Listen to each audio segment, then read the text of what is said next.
But the idea was not to make money. The idea was to train my mind to think that I want 100% debt. We're talking about debt that's paid by a tenant. Yeah. You know, debt that's paid off by somebody else. I signed up for a little real estate course. I've told this story before. I get tired of listening to myself. It was $385. It was 3 days. That was the start. So I signed up, signed my name, sat down on the course. 3 days later, at the end of the course, he was a great instructor because he was a real estate investor. He didn't need the money. And that's when you know the guy is real, because you could tell he didn't need the money. He liked teaching. He liked inspiring people. So it's just like my rich dad. He says, you don't need the money. So then the next thing he said at the end of the program, he says, when you leave this program, it's 3 days, Friday, Saturday, Sunday, he says, your education begins now. What you do at the end, as Kenny says, you get through the process of the 3 days and you start again.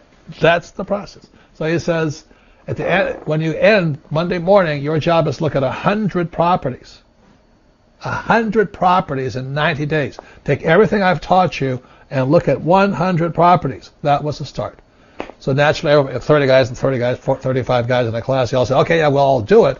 We all break into little teams. And as you know, by Tuesday, they all quit because they're too busy. You know, they got to the school, they didn't start here again. But there's 3 or 4 other guys, and we stayed through it, and we went to real estate agents, went through the little files. It was really antiquated ways of MLS, multiple listing services. We were looking for little dinky deals, small deals, because that's all we could afford. We didn't have any money. So we kept looking, you know, I'll go knocking on doors at real estate agents, and, you know, realtors, they're not the best investors, are they? No.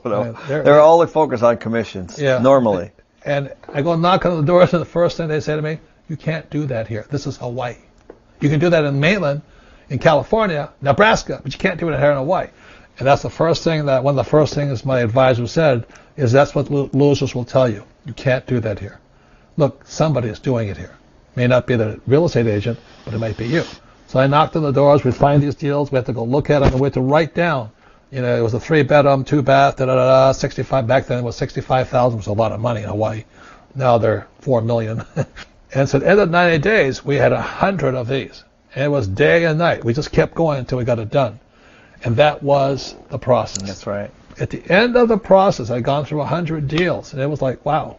I learned more going through the process, talking to real estate agents, knocking on doors, looking at different properties. And finally, I was desperate. This guy says, well, I got what you're looking for on the island of Maui. Now, most people think Maui is too expensive. How can that be? How can Maui be affordable? But that's your block. So I flew over to Maui. I found this little 1-bedroom, 1-bath, a condo right in Ka'anapali, the richest place on earth. Little 1-bedroom, 1-bath condo for $18,000. I went, holy mackerel. But the deal was I could not use any of my money. That was, the advisor said, I'm going to teach you so you'll never need to use your money again. If you can raise capital, you'll always be a rich man. So I said, okay. So I go to this little $18,000 unit, little dinky thing. $18,000. I said, what's the price on it? He says, how much do I put down? He says, $2,000 or $1,800. 10% down. It was a foreclosure. I broke up my credit card and I bought it. So I had no money in the deal, and I made $25 a month. No money in the deal, $25 a month. And my brain went, it shook. I went, oh my God. I'll never need money again. I can never say I can't afford it. And I can never say I can't do that. I went, oh my God. And that's how I got started. So Kenny took off after that, and we still make millions of dollars. When the market crashed, we made even more. But the process is the same, right? Yeah, it's absolutely the same. 1-bedroom, 1-bath. To how many units did you do last? Last year, about 1,000 units. Same process, but you have to learn the process. As a matter of fact, if you think about it, the whole system is designed to use bank financing. I mean, you know, all these people that are working so hard are actually putting all their money into the bank. Well, those deposits are a liability. They're an expense to the bank. So if you put money in the bank, it's an expense to the bank because they have to pay you interest. I have 100% debt. My first property was $18,000. I put $2,000 down with a credit card, and I was making $25 a month.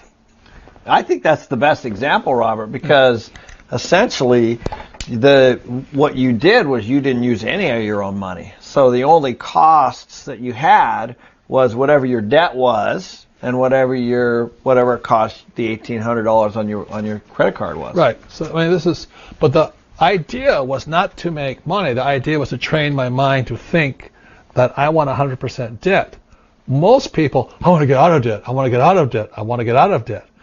And what we're saying here is the debt pays all your expenses and gives you some income. That's really as simple as it gets.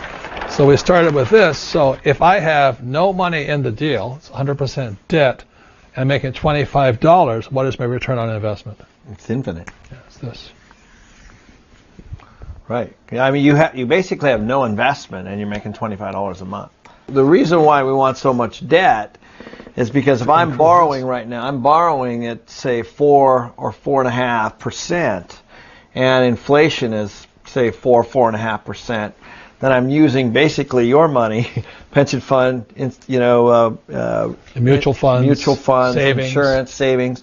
I'm using your money to hedge inflation and buying assets. So that's how the system works, and that's how the wealthy get really wealthy. You see, the best thing about doing those 100 deals is I was learning to think about debt is good. As long as you have in your mind that debt is bad, I want to use my equity, your ROI goes down. That's a good point. And there is bad debt, of course. Bad debt would be credit card debt, or it could be if it was costing me $25. Yeah, exactly right. Yeah, so there's definitely debt that you don't want to get into. But we're talking about debt that's paid by a tenant. Debt that's paid off by somebody else. So that's a really important point. So if you're borrowing money, you're going to want to make sure that you have the rent to cover it. One thing, if I hadn't done this myself, I would not understand what Kenny said. It was a 144 unit property that was existing it was 95% occupied with tenants. So that was an important piece. And then next door it had another 10 acres. And so the deal is that I was going to build a second phase on the 10 acres, and then we were going to have one property that was 256 units. And so that's what we did. So we took the first 144 units and the land, and we went to the bank, and we got a construction loan to build the second phase. And then we built the second phase, and through good management, we filled up the property, and then we went back to the bank and we refinanced the whole project and got one loan on it. So we used debt to build it. We used debt to take out that construction debt. We had this property, Edgewood. Yep. And it was pumping about $300,000. Yeah. So Kim and I, every year, were receiving $300,000 in cash flow from the tenants. Income, most of it tax-free. Yes. Because of depreciation and all that, all those things you have to learn. So $300,000 for most people is a lot of money. The problem was Kim and I had, I think, $1 million in it, right? Yeah, I think so. We had $1 million equity in it. So what Kenny did when he refinanced it, he gave us our $1 million back. So Kim and I got all of our $1 million back, right?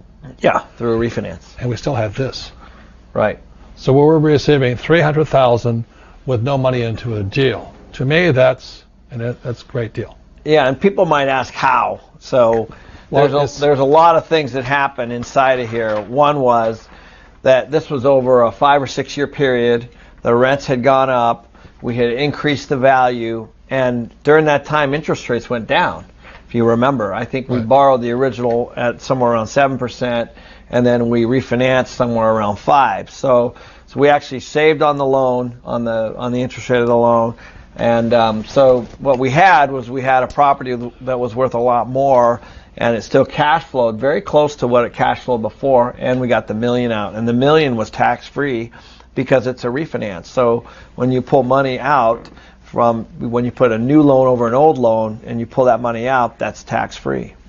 So with that $1 million, we gave it back to Kenny, another deal, money, same process, goes out, and now it's huge. Yeah, it's what we call the velocity of money. Right. So now at that point, Robert and Kim were still in the deal.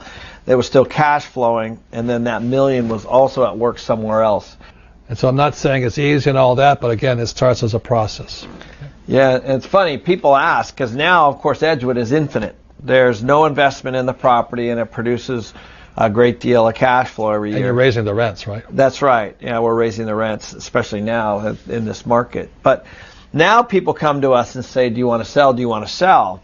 And the question is why would we? Because it's producing all this cash flow and we have no investment. So all it would do is create a taxable event. So we don't want the money, if you understand that. Right. Yes, there's millions of dollars in equity in the project, but we're not interested in that. We're interested in the cash flow. It's a big difference in the way we think. So I want you all to understand this starts here. Yes. And if you don't start, you don't go through the process. And what I oftentimes talk about it is when I went to flight school in Florida, I couldn't fly, entered here, came out a pilot. That's the process. But if you don't go through the process, you stay here. The most important thing is how we think. And I'll give you one more thing where it takes absolutely no money, or it does take some money, but it does thinking. About 15 years ago, I wanted to have a little ranch. And Kim says, why? Ranches don't cash flow, right? It's That's land. right, yeah. So I said to Kim, well, if I can get a ranch for free, would you be happy? And she says, show me. Yeah. The point here is this: it's only up here. So I went wandering around all over the Southwest and Tombstone and Bisbee, Arizona, and all this. I'm looking for a property I can get for free. That was the challenge. She said, you can have as much land as you like as long as it's free, because it doesn't cash flow. It was 80 acres in Bisbee, Arizona. So I walked up to it. I was looking at the property. And I knew it because it was a beautiful property. It was tall mountains, oak trees all over it, a little stream running through it and all this. And the problem was it was $115,000.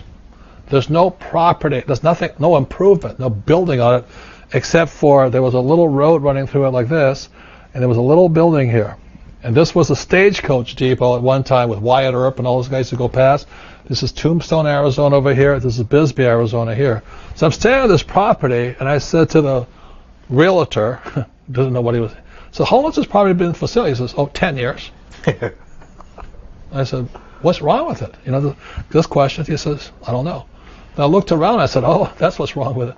The sign was down. Nobody could see that. They drive by it all day long. They could never see the sign. So I said, are these guys, do they really want to sell? He says, yeah, they're desperate. And I said, well, where they live? He says, Florida. Now, all of this is good news. I'm going, okay, this is good news. I said, okay, make them an offer. And Kim's watched me and said, this is the offer. I'll pay you full price, because by now they want the discount because they're not selling. I'll give you full price, but I have to have this property for free. And I will pay you in 1 year. I'll pay the whole thing in 1 year. So basically it's called, I took a note, right?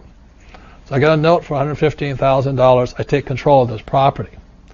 This little building here, I put $25,000 into it, and this was the stream was running like this through it, and I built a little cabin right there. So this and this, we fixed the whole thing up, and then about 9 months later, it was finished. I put it up for sale, and we sold that. We sold 30 acres. This house, this stream, I had 50 acres left, and I sold this for $215,000. So at the end of the deal, it's only going on in my head. We get 50 acres, and I put, after expenses, let's say about $80,000 in my pocket, and I had that land for free. So these guys are happy. I'm happy. Got my 50 acres. I never see it anymore. It's still beautiful. But that's how money is made from your head, just by understanding things.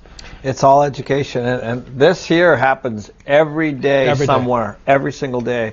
That could be a mobile home park. It could be a corner for for a gas station on a commercial lot. It could be a piece for apartments. It could be a piece for single family. But this is how master plan developers make all their money. They buy a big piece of land and then they sell off parcels to the individual builders. And all the way down, people are taking chunks. And at the end, you know who makes, you know who pays for it all? The consumer. It's whoever, you know, however these guys on the 30 acres make their money, or is actually pays for the whole project. Yeah, well, this I had to understand loan to value and all of those things they talk about here, but I knew this would be valued around this much, with an improved house and this. I knew the value, so I knew my target, what I had to set it out for. So these guys that went and got the loan, they borrowed whatever they borrowed, but I got the money here, and I had the 50 acres. The point here is done all the time. The one point I just wanted to make was, I think when I first started off in the business, I wanted to just do it all myself. And that was my biggest mistake. Was, you know, I thought I needed to know everything about everything, and that actually prevented me from starting. And so now I started going to these, it's funny, you go to these seminars and you go to these different places and you see these people that are all trying to do the same thing, and they all have that spark inside of them, and everybody leaves and they don't follow up with anybody. And really, inside of that room is really their own team. So I would just encourage everybody to just start asking. You don't need to know about financing. You just need to find somebody who does, and go ask questions and put them on your team. And you don't even need to be a realtor. You just need to find somebody who is, and go find, you know, and you start putting this team together, and the next thing you know, as you start to meet, that things start to happen, momentum starts, and that's how you get the ball rolling. And it truly is all about education, and you'll learn from other people. But the last thing you want to have is for you to be the person who has to make all the decisions on everything and know everything, because that will limit you severely.